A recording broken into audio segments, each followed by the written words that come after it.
Hello, how are you doing today?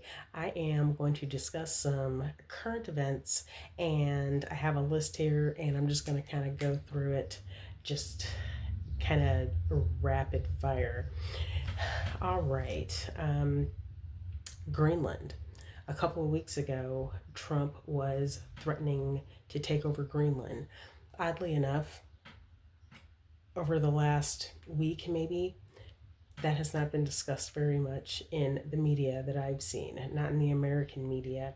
And I also have noticed that the American media covered the Greenland matter differently than some media outlets overseas. So, yeah, Trump wants to take over Greenland. Um, and I just feel like, to me, this seems to be cause of great concern because to me that seems like that could set off World War III. I mean, am I wrong?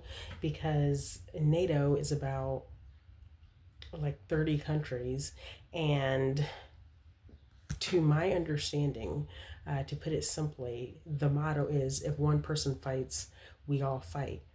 Now, the US is a part of NATO, and it wants to attack Greenland, which is owned by Denmark, and but nonetheless, if one fights, we all fight, even if it's another NATO member that is being the aggressor.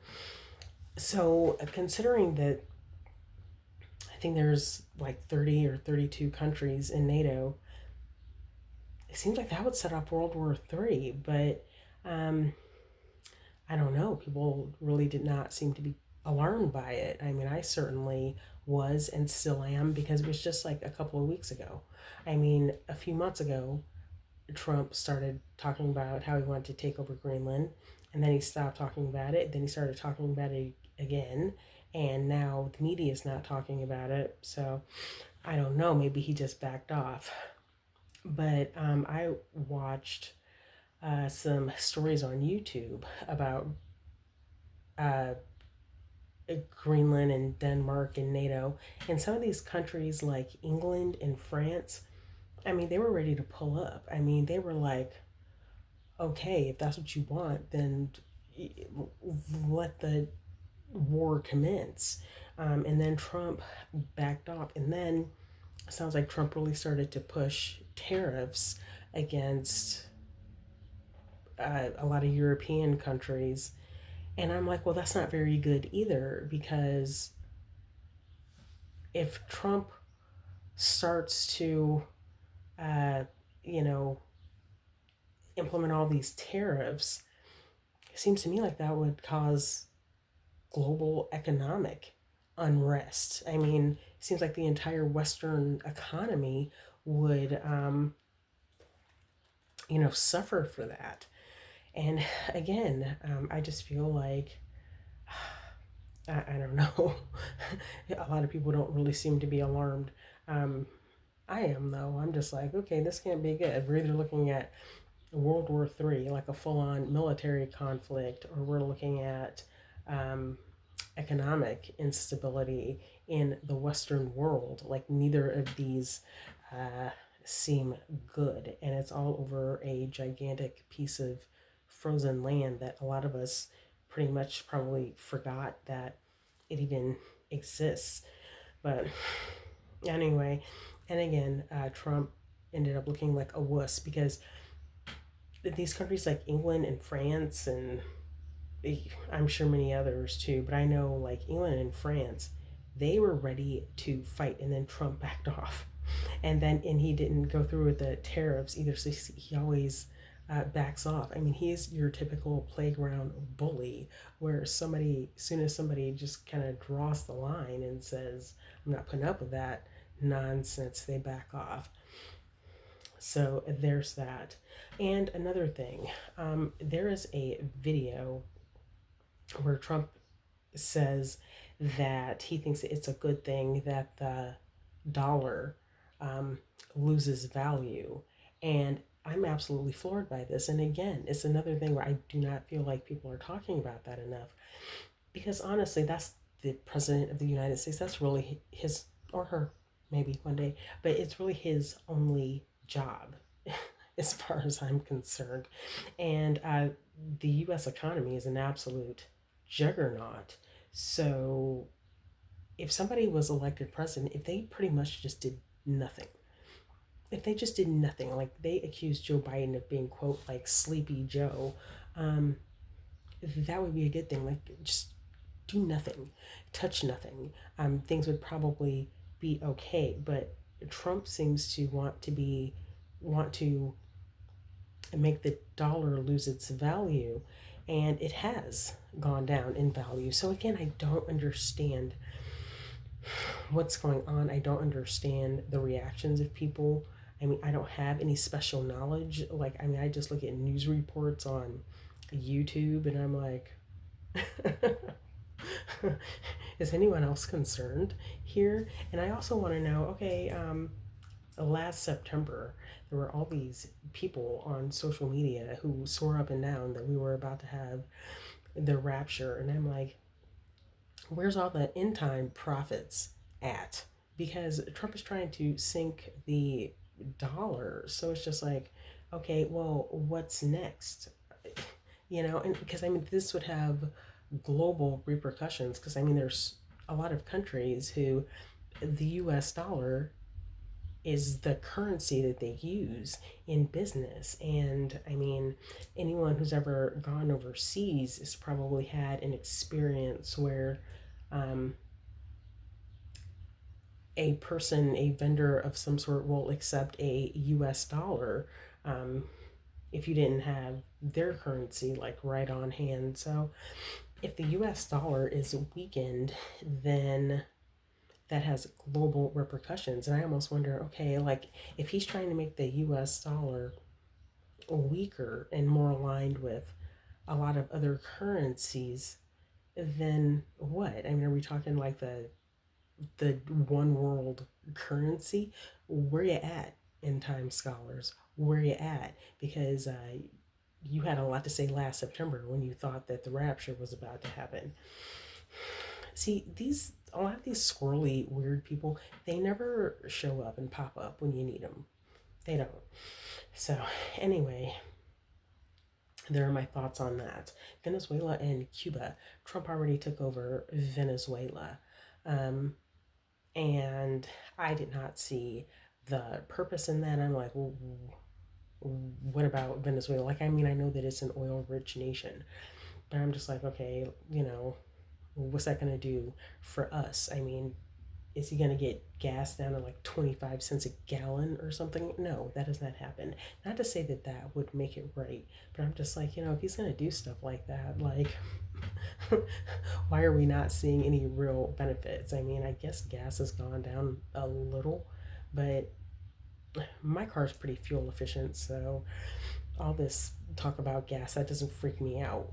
So I don't know. I just think it's ridiculous, but it is affecting Cuba a great deal because evidently Cuba was getting their fuel from Venezuela. So now Cuba is having a lot of problems and instability. And surely that will end up causing some problems for the US. Who knows how, but I just see how that could happen. Because I'm sitting here like, why are you bothering Cuba? Like,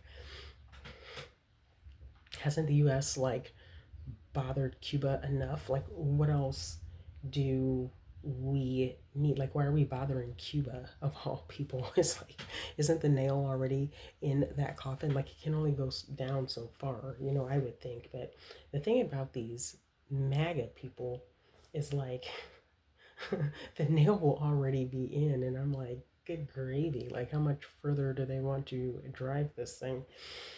But anyway, there is that. Yesterday we had the Super Bowl. It was boring. I did not really watch it. And so, anyway, I mean, congratulations to the Seahawks. They pulled it out. I really didn't pay much attention to the game. I don't know any of those people who were playing. And, it's, let's see, who was it? Seahawks versus the Patriots. All this did was make me miss Tom Brady. And I am not a Tom Brady fan, but Tom Brady did make everything kind of interesting because, I mean, he created some drama for all the haters out there. And yeah, I was a hater. I was not into Tom Brady at all. He really got on my nerves. And he was quoted once as saying, "Well, if you're sick of me winning, beat me." And that's exactly what I cheered for. That's exactly what I cheered for. So, I mean, at least he made it interesting. And yeah, I kind of miss him because it's just like these current Patriots are just like, who are you? I mean, yeah, they made it to the Super Bowl, but still just boring. So, for me and many others, the main attraction last night at the Super Bowl was the halftime show, and it featured Bad Bunny, the Puerto Rican rapper. Again, I don't know that I would have paid much attention to this at all, but there were a lot of people complaining about it. So I decided to tune in um, to support Bad Bunny. And I thought that he did a good job. I enjoyed it. It was a nice, clean show, um, well produced, well rehearsed, like all Super Bowl shows. I mean, I admire the production value of these shows. A lot goes into it, and there's a lot of precision needed, especially that Rihanna show that happened years ago, like when they had those like floating platforms. Because I looked at that and I just thought about the precision, and I was just like, man, all of those platforms, they need to be absolutely level. They have to be like at the right interval. And I was just like, man, that took a lot, and I appreciate it. But anyway, yeah, I enjoyed Bad Bunny. There was nothing really edgy about it or outlandish. I don't know why people are acting like that type of music is, like really unheard of and unusual. I mean, haven't we all heard of Latin music? And there was a part in that show where there were guys playing horns, and it was kind of like big band music, and it reminded me of I Love Lucy. So I'm just like, if you've ever seen an I Love Lucy episode, like you are somewhat familiar with this culture. So I just don't know why people were acting like, oh my God, Puerto Rico. Like they were acting like they were some, I don't know, alien species or something. And it was absolutely wild. So yeah, that's it. I mean, what can I say? Bad Bunny's performance, it was very Latin, very Hispanic, very Spanish, very Puerto Rican, and it was good. And Ricky Martin was there. Ricky Martin made a brief appearance, a brief little cameo. Lady Gaga was there as well. With Ricky Martin, I was really, really hoping that he would maybe squeeze Livin' La Vida Loca in there because that is one of the greatest pop hits in human history, in my opinion. But he didn't. He didn't. But anyway, I thought they did a good job. And someone got married, like for real, um, in that halftime show. And so, congratulations to the lovely couple. That's like quite a story there. And it's really sweet. And I mean, now that it's like the day after, there's a lot of things about the show being explained. Like that little boy that was in the little blue cartoon hat that was uh, put in ICE custody, he was there. I don't know, like a lot of other people who, I guess if you're a lot more familiar than I am with Latin culture, you would know about these people, were in that halftime show. So, yeah, but I mean, it was all in Spanish. I really could not understand really a word of it until the very end when he was just like naming off, countries like United States, Canada, Bolivia. That was all I understood. And one thing I noticed about this show is that Bad Bunny, he he didn't just like end his show and like take a bow. He walked off the stage with a big group of people, and I almost wonder like Trump was claiming that he was going to have Bad Bunny arrested at the halftime show, and so I was like, okay, was that like I don't know, bodyguards? It's a good question. We'll never know because, again, I think that Trump backed off. Okay, Turning Point USA had their own show. I mean, they had Kid Rock, and so that supports what I was saying before. If not Benito, then who?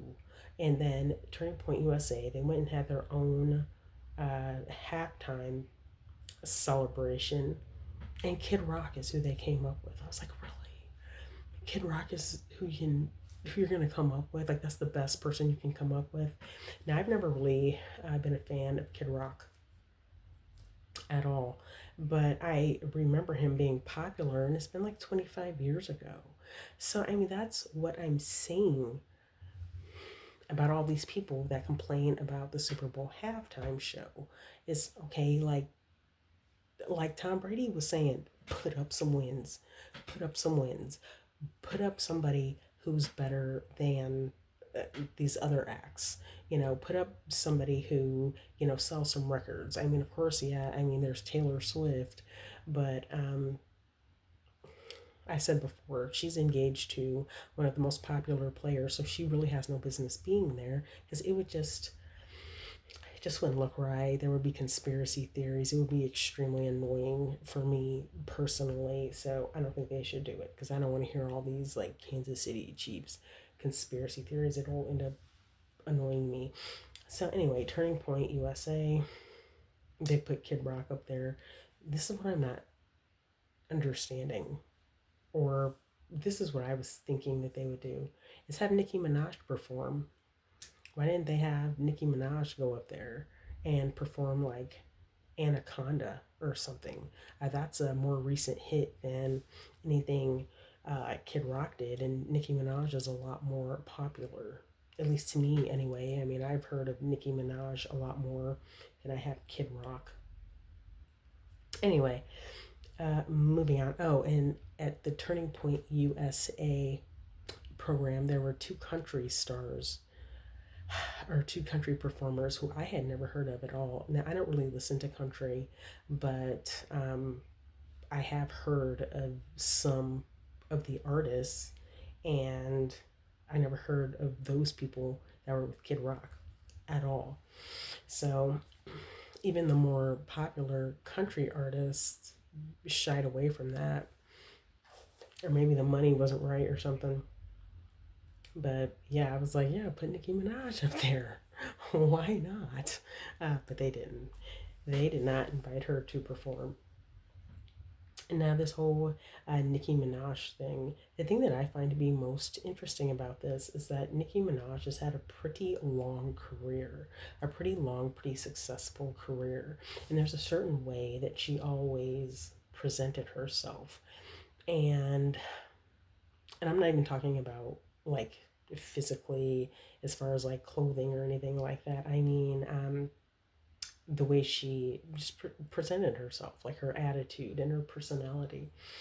And it's always kind of come across as kind of, eccentric, um, maybe kind of irreverent or something like that. But I've noticed when she interacts with these MAGA people, like she's absolutely charming. She's absolutely charming and very polite. So I'm like, wow, like this whole time she was really just being she was displaying disdain for everybody, even when she was on American Idol, because she was a judge on American Idol at one point, and even then she acted weird, and it's like, okay, she's just showing disdain for the people that actually enjoy her and gave her this opportunity to be on this show, and now she's over here with these MAGA people, and she's just being absolutely charming. It's interesting to watch, and so there is a lesson there, folks.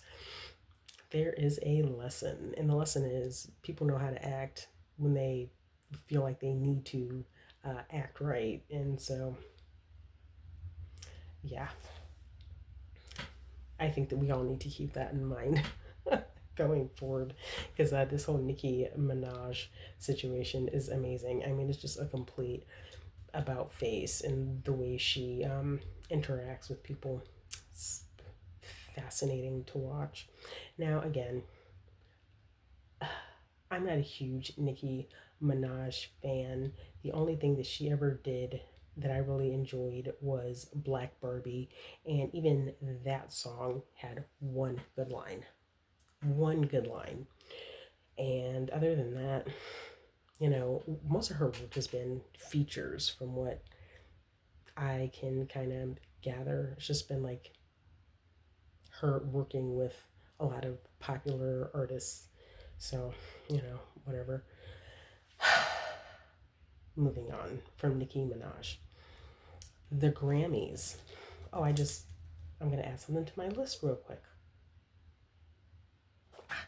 Okay, the Grammys. Um, I did not watch, but I did see some video and some pictures the next day on social media. And there were a lot of people being weird and creepy and tacky.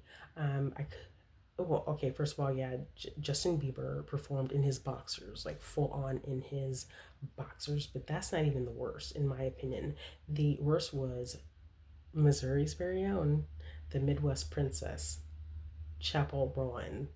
I may be saying that name wrong, but, you know, I checked out her music once. She put on a show here in Kansas City, downtown, over the summer, and it got talked about quite a bit.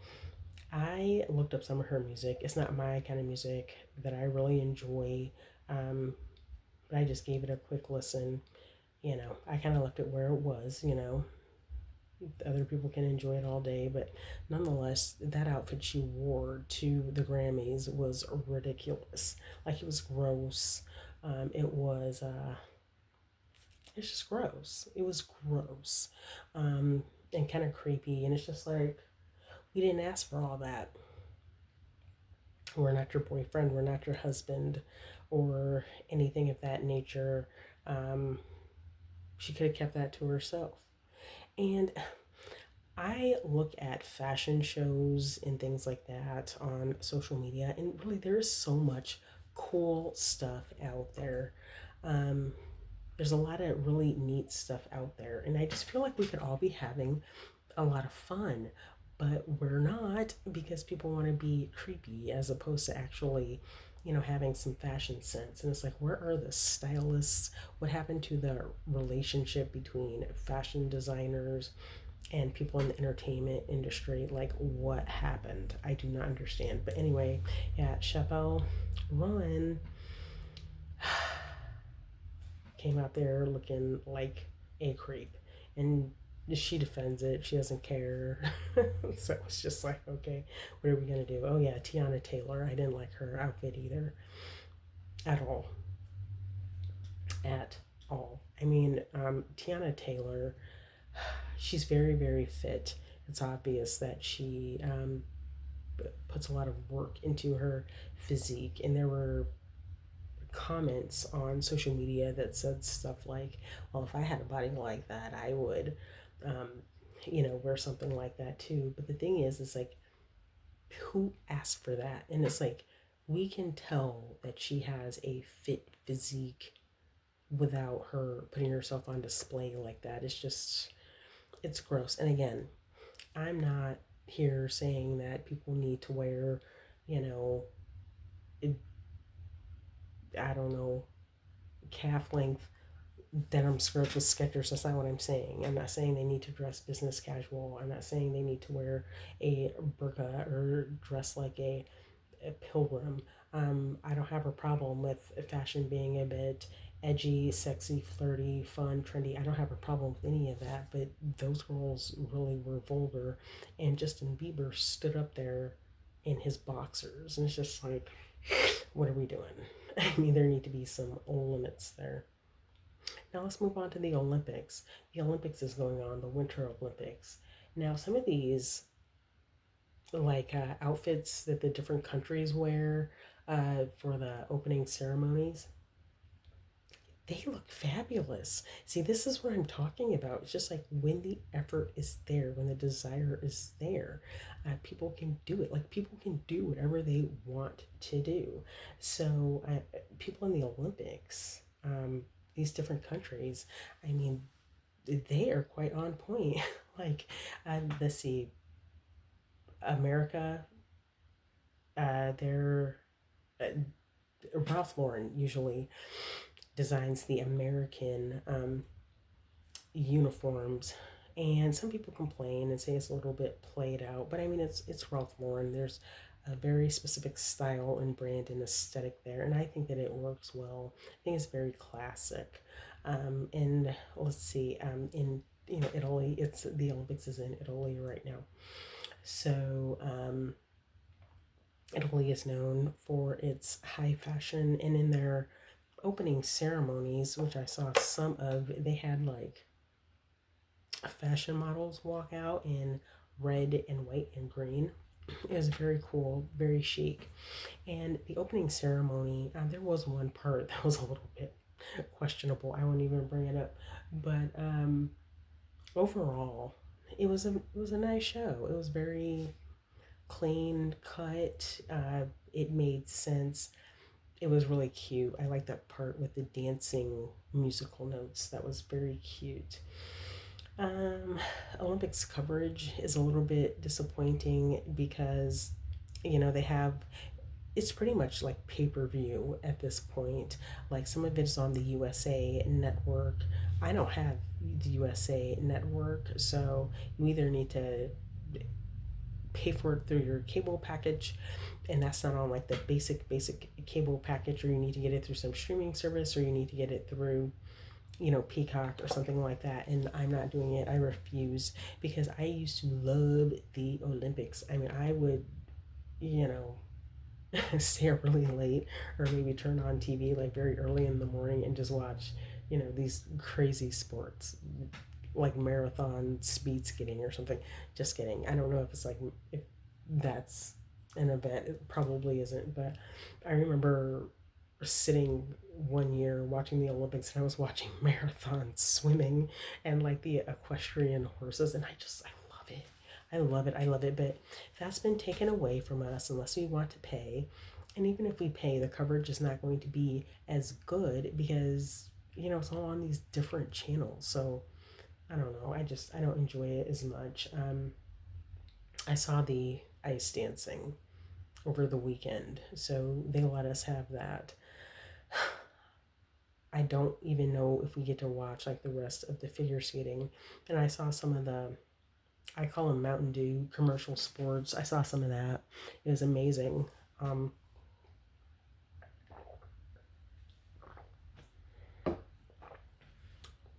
I watched some guys, were they snowboarding or were they skating? I don't remember. They went down this slope, and then the slope went up, and then they did like a little twirl in the air and then like landed it. I watched some of that. It's pretty amazing. I love it. Like I think it's awesome that people can do that. So anyway, that is all I have to say. Oh, and there are riots at the Olympics. One, people are upset about the environmental impact of the Olympics, and number two is ICE is there. Why is ICE there? How do they figure they have any authority? I hope they get locked up abroad. Uh, that's one of my favorite TV shows is Locked Up Abroad. I hope they get locked up abroad. But anyway, I just had to put all that together because I've been wanting to make these videos, but I have not been able to just because Trump is absolutely exhausting. And, he just like throws out all this nonsense and it's really hard to keep up with it. Oh, yeah. And Trump went out and posted a video of like the Obamas as like an ape and a monkey. And then he's like, "Oh yeah, that was a intern or whatever." And if you can think back to social media during the Obama administration. That's the same type of stuff that circulated on the internet during Obama's presidency. So it wasn't a mistake. And he's not apologizing, he doesn't care. So there's that. He's putting it out there for us. Oh, and he had a prayer breakfast. Actually, I think I'm going to have to make a whole nother video about that. But yeah, there was a national prayer breakfast. What I will say is that everything the Trump administration does is dark. Like the optics, like when you look at it, it's always very dark. It's very weird. On my community tab, I have a picture of the Trumps, Melania and Donald, in front of a Christmas tree. They have their backs to each other, like they're angled away from each other, and they're both on their phones. And the photograph itself is very dark. And I'm just like, my gosh, like what a weird Christmas photo. Just weird, very weird to me. And so, yeah, just everything they do is just weird and just dark. And I don't like it. Oh yeah, and a South American dictator was a guest speaker at the prayer breakfast. But I think I'm gonna make a different video about that. But anyway, just need to rattle that off. Thank you, and you have a wonderful day. Thanks for watching.